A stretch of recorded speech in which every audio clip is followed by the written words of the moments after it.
नमस्कार and welcome to the geopolitics UPSC. एक हफ्ते पहले pacific island country Papua New Guinea के prime minister James Marape media को यह बताते हैं कि भारत के प्रधानमंत्री नरेंद्र मोदी और अमेरिका के राष्ट्रपति जो बाइडन इस आइलैंड कंट्री के विजिट पर आ रहे हैं। आगे इस वीडियो में मैं आपको सब कुछ डिटेल से बताऊंगा, लेकिन उससे पहले यदि आपने अभी तक हमारे चैनल को सब्सक्राइब नहीं किया है तो हमारे चैनल को सब्सक्राइब करें और बेल आइकन को ऑल से प्रेस करें ताकि वीडियो की इंफॉर्मेशन सबसे पहले आप तक पहुंच सके। इसके साथ ही आप सभी से एक क्वेश्चन पूछूंगा। प्रश्न ये है कि पापुआ न्यू गिनी की राजधानी क्या है। आपके ऑप्शंस हैं option A Manila, option B Port Moresby, option C Wellington या ऑप्शन डी ईस्ट तिमोर। इस प्रश्न का उत्तर आप सब कमेंट बॉक्स में दीजिएगा। वैसे इस प्रश्न का उत्तर आपको वीडियो के बीच में ही मिल जाएगा। तो भारतीय प्रधानमंत्री नरेंद्र मोदी का पापुआ न्यू गिनी का यह पहला आधिकारिक दौरा है जो कि इसी मई महीने के अंत में प्रस्तावित है।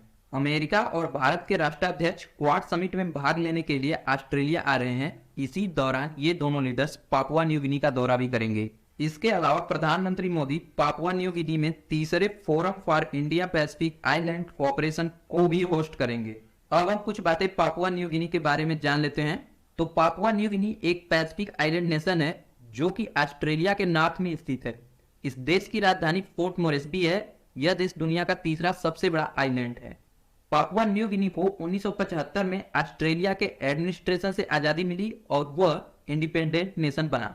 तो अब बात आती है कि भारत को इन पैसिफिक आइलैंड कंट्रीज पर क्यों फोकस करना चाहिए। तो देखिए, पहले तो ये देश दक्षिण प्रशांत महासागर में एक स्ट्रैटेजिक लोकेशन पर स्थित है और इन देशों में दुनिया की लगभग 2.3 मिलियन यानी 23 लाख आबादी रहती है। इसके अलावा यदि हम भारत का इन आइलैंड कंट्रीज से संबंधों की बात करें तो ये भी कॉलोनियल पीरियड से ही है, क्योंकि यहाँ पर पापुआ न्यू गिनी और फिजी में बहुत से मजदूर भारत से प्राइमरी खेती करने के लिए लाए गए थे।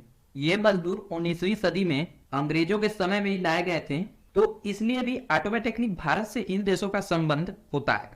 पर भारत ने फिजी और पापुआ न्यू गिनी के अलावा अन्य पैसिफिक आइलैंड कंट्रीज से कोई खास ध्यान नहीं दिया है, जबकि ये छोटे छोटे देश भारत के लिए इकोनॉमिक और स्ट्रैटेजिक पॉइंट ऑफ व्यू से काफी महत्व रखते हैं। जबकि चीन ने यहाँ पर पहले ही अपने संबंध स्थापित किए हैं और चीन यहाँ पर एक रणनीतिबद्ध तरीके से रिसोर्सेज को एक्सट्रैक्ट कर रहा है, अपनी नेवल प्रेजेंस को बढ़ा रहा है और बेल्ट और रोड इनिशिएटिव के जरिए इन देशों में अपने इन्वेस्टमेंट को भी बढ़ा रहा है। और ये छोटे देश चीन के डेट ट्रैप पॉलिसी में भी फंस रहे हैं। लेकिन अब जाकर भारत ने जब 2014 में लुक ईस्ट पॉलिसी से एक्ट ईस्ट पॉलिसी में शिफ्ट हुआ है, तब से धीरे धीरे भारत भी इन पैसिफिक आइलैंड कंट्रीज में अपने प्रेजेंस को बढ़ा रहा है। अब भारत यहाँ climate change, digital health, renewable energy और डिजास्टर रिस्क रिडक्शन जैसे क्षेत्रों में इन देशों का सहयोग कर रहा है। साथ ही भारत यहाँ हर साल $2 लाख ऐड के रूप में भी दे रहा है। यहाँ पर चाइनीज इन्फ्लुएंस को देखते हुए भारत का इन देशों के साथ अपने संबंध को और मजबूत करना और भी क्रूशियल हो जाता है। इसके साथ ही भारत यहाँ पर डेवलपमेंट के लिए $100 मिलियन लाइन ऑफ क्रेडिट भी ऑफर किया हुआ है। अब हम इन आइलैंड कंट्रीज की बात करें तो इनमें लगभग 15 इंडिपेंडेंट कंट्रीज हैं। ये आइलैंड्स ऑस्ट्रेलियन कॉन्टिनेंट के नॉर्थ में स्थित हैं। ये देश लगभग 8 लाख स्क्वायर किलोमीटर एरिया को कवर करते हैं। ये द्वीप समूह स्वतंत्र देश, एसोसिएट देश और डिपेंडेंट देश के एक मिक्सचर है। तो अगर आप स्पेसिफिकली पापुआ न्यू गिनी की बात करें तो इस देश में नेचुरल रिसोर्सेज भरपूर मात्रा में उपलब्ध है। यह देश लगभग 8 million tonne liquid natural gas को एशिया के विभिन्न पार्ट में एक्सपोर्ट करता है। नेचुरल रिसोर्स होने के बाद भी इस देश की लगभग 40% आबादी गरीब है। इस देश में health care, corruption, climate change और महिलाओं के विरुद्ध अत्याचार जैसी बड़ी समस्याएं हैं। तो अब हम थोड़ा इंडिया के एक्ट ईस्ट पॉलिसी के बारे में बात कर लेते हैं। तो यह पॉलिसी नवंबर 2014 में लुक ईस्ट पॉलिसी के अपग्रेडेशन के रूप में लाया गया था। यह इकोनॉमिक, स्ट्रैटेजिक और कल्चरल रिलेशंस को इंडो पैसिफिक रीजन में प्रमोट करने के लिए भारत का एक डिप्लोमेटिक इनिशिएटिव है।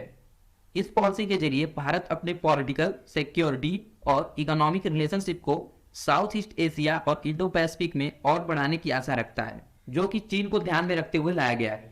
तो ये थी आज की वीडियो। पूछे गए प्रश्न का उत्तर आपको वीडियो के बीच में ही मिल गया होगा। जाने से पहले वीडियो को लाइक और कीजिएगा। फिर मिलेंगे एक नए वीडियो में, तब तक के लिए नमस्कार।